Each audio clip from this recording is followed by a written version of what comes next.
Voters in 14 states headed to the polls for Super Tuesday, and it was super indeed for Joe Biden. Bernie Sanders didn't do too shabby either. Let's take a look at a map with the results. Biden swept the South. I mean, just dominated, winning 9 states, including North Carolina, Tennessee, and Texas.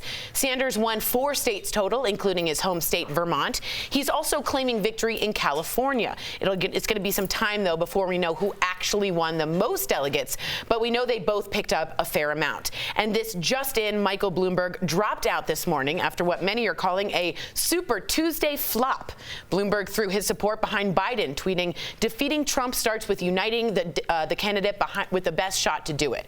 Now we're just waiting to hear from Elizabeth Warren, who also didn't get the Super Tuesday support she had hoped for. Will she drop out today and endorse Joe Biden too, or Bernie Sanders? Just a quick button on that. How did everyone feel? I was shocked. Biden didn't even have staff in some of these places, and he walloped Sanders. I think I'm the most shocked. I think a week ago, Biden was on political life support, and now we're praising him as the most illustrious candidate. Like, what? But he doubled down, tripled down on that black vote. I mean, 66% in my home state of Virginia, and then more than 70% in Alabama. Huge on the black turnout. Vote. And Alabama has the largest population of black voters in all Super Tuesday states. Yeah, Joy Reid said something interesting. Good for you. Joy Reid said when Bernie didn't show up at the Selma March commemoration, it was a big deal to a lot of black voters down there. So interesting to see. Let us know what you think on Facebook or YouTube. But speaking of Biden, there's a moment from his rally yesterday that has everyone talking. Protesters rushed the stage, but his wife and campaign advisor, I love her, Simone, fought them off. Take a look.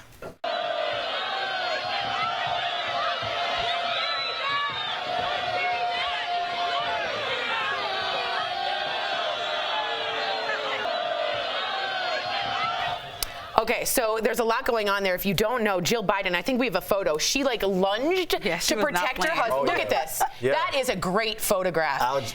And finally, I will also say that Simone Sanders is the woman you see literally rush up like a tackler and take down this protester, because if you didn't know, Vice President Biden, former Vice President Biden, does not have Secret Service at this point. And the thing is, like, they were protesting dairy farming. Like, I don't know if that's a reason to run up on stage. It seems very extreme. They've done it again and again. They're called the Lunging Vegans, which would make a good band name. Serious? Yeah, and it's all over Twitter, the Lunging Vegans.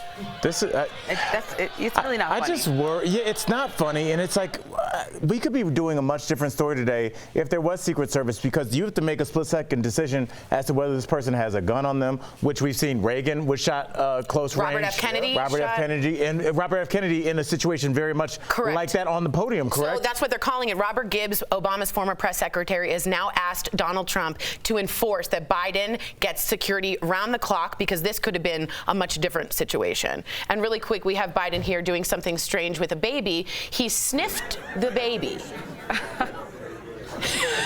It's that good baby oil. Baby oil. Baby is a good smell. Babies do smell good. I know, but just get back up. Like, just say hello, baby. Like, but I don't. No, come on. Just be like, oh my God, cute little baby. You don't have to put your nose in the hand. Maybe he's just up. Maybe it's like, because you know it's supposed to be shaking hands, kissing babies. Now it's just shaking hands, smelling babies. Now, in the coronavirus age, just say hi, baby.